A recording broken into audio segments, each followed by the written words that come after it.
বাইরে ফজরের পরে তিনি সাধারণত তার যে লাইফস্টাইল, তার যে দৈনন্দিনের রুটিন ছিল, সেখানে ফজরের পরে ঘুমের রুটিন ছিল না বা ঘুমের রুটিন পাওয়া যায় না। তিনি ফজরের পরে ব্যক্তিগত আমল করতেন, জিকির আজকার করতেন, লম্বা সময় ধরে অন্যান্য কাজ করতেন।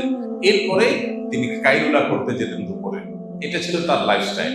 কিন্তু দুর্ভাগ্যজনক বাস্তবতা হলো আমাদের সমাজে, বিশেষ করে আমরা যারা মুসলিম দেশের বাসিন্দা আছি, অদ্ভুত এক জীবন আমাদের। আমরা রাতে দেরি করে শুই, আবার ফজরের পরে শুয়ে থাকি। এটা আমাদের অভ্যাস। পৃথিবীর যত উন্নত দেশ আছে, সেটা পূর্বে হোক পশ্চিমে হোক, গোটা বিশ্ব জুড়েই দেখবেন যে বেশিরভাগ উন্নত দেশগুলোতে মানুষ রাতে তাড়াতাড়ি ঘুমায় আর ভোরে উঠে কাজ শুরু করে, পড়ালেখা শুরু করে, কোনো ঘুম নাই। মুসলিম কান্ট্রিগুলো অদ্ভুত যে আমাদের অভ্যাসটা হলো তার মিডল ইস্টেও বলেন, এশিয়াতেও বলেন, মুসলমানদের অবস্থা এই। অর্থাৎ নবীজি সাল্লাল্লাহু আলাইহি ওয়াসাল্লামের সুন্নাতটা আমাদের মধ্যে নাই, অমুসলমানদের মধ্যে, তাদের হয়তো অজ্ঞাতসারেও তাদের মধ্যে আছে। তো যাই হোক, এটা হলো সকালের ঘুমের কথা। এখন কত রমজানে যে মানুষ সকালে ঘুমায়, এর উত্তর হলো যে রমজানেও যদি কেউ সকালে না ঘুমিয়ে থাকতে পারে সেটা ভালো।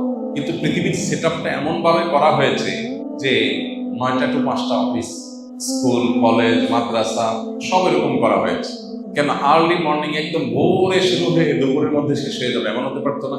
তাহলে কারণ দুপুরে সে রেস্ট করতে পারতো, রাতে তাড়াতাড়ি ঘুমিয়ে যেত, সকাল উঠে কাজ শুরু করতো।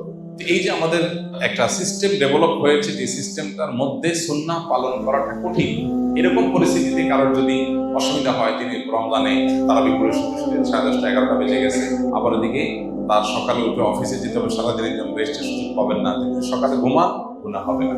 বুঝে আসছে কথা? তবে সকাল সন্ধ্যার যে দোয়াগুলো, সেগুলো অন্তত পড়ে তারপর শোয়া উচিত। আরো ভালো হয় যদি এশাকটা পড়ে তারপর শোয়া হয়, আরো ভালো হয় যদি চাষটা পড়ে তারপর শোয়া হয়। কিন্তু যদি কেউ এটা না পারেন, তাহলে এটা তার গুনাহের কারণ হবে না ইনশাআল্লাহ তাআলা, কারণ এটা পরিষ্কারভাবে গুনাহ বা